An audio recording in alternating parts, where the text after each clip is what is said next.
देखिए ये आपके कक्षा 10 के बालाजी प्रकाशन के एक्सरसाइज 3.3 का एक प्रश्न है जो दिया गया है कि पिता की आयु उसके दो बच्चों की आयु से 3 गुना है।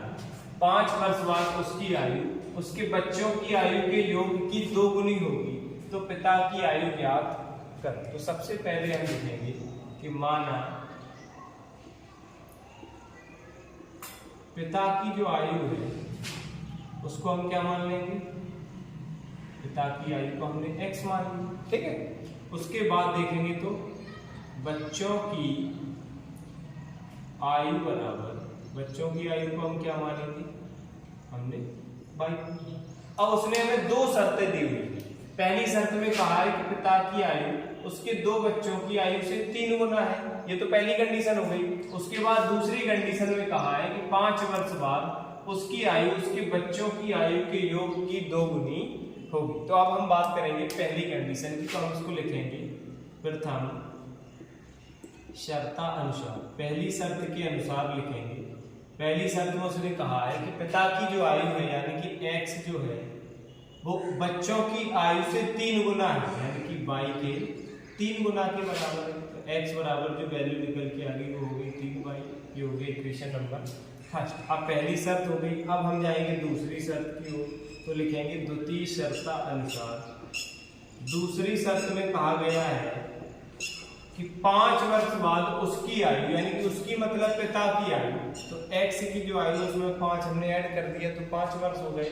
उसके बच्चों की आयु के योग की 2 गुनी होगी। अगर एक बच्चे की बात करता तब तो ठीक है, तो y में हम y प्लस 5 कर देते, लेकिन हमने जो बच्चों की आयु मानी है वो y को माना है, तो ये हम हेडलाइन करे दे रहे हैं। उसने क्या कहा कि बच्चों की आयु के योग की 2 गुनी होगी, यानी कि 2 बच्चे हैं तो 2 बार 5 को ऐड करेंगे। एक बच्चे की आयु को 5 वर्ष, उसके बाद जिस दूसरे बच्चे की आयु को भी 5 वर्ष बढ़ा देंगे। उसने क्या कहा कि बच्चों की आयु के योग की 2 गुनी हो जाए।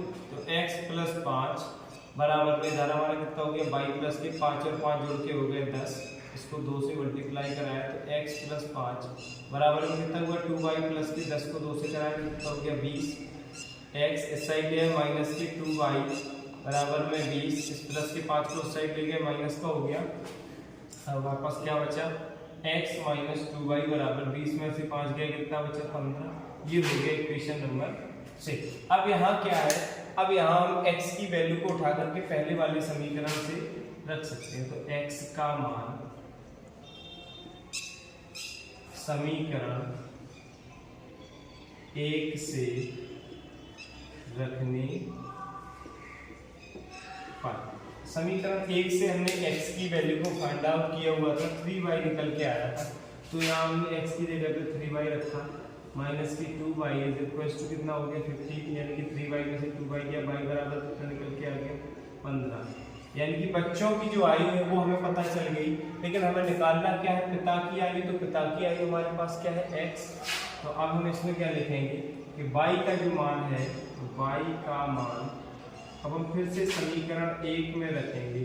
y का मान समीकरण 1 में रखने पर, तो समीकरण 1 हमारे पास क्या है, x बराबर में हमने निकाला था 3y, यानी कि x बराबर में 3 इंटू y की वैल्यू कितनी हो गई 15, तो x बराबर 15 दिया कितना हो गया 45। यानी कि पिता की जो आयु हमें निकालनी थी वो पिता की आयु कितनी निकल के आई 45 वर्ष।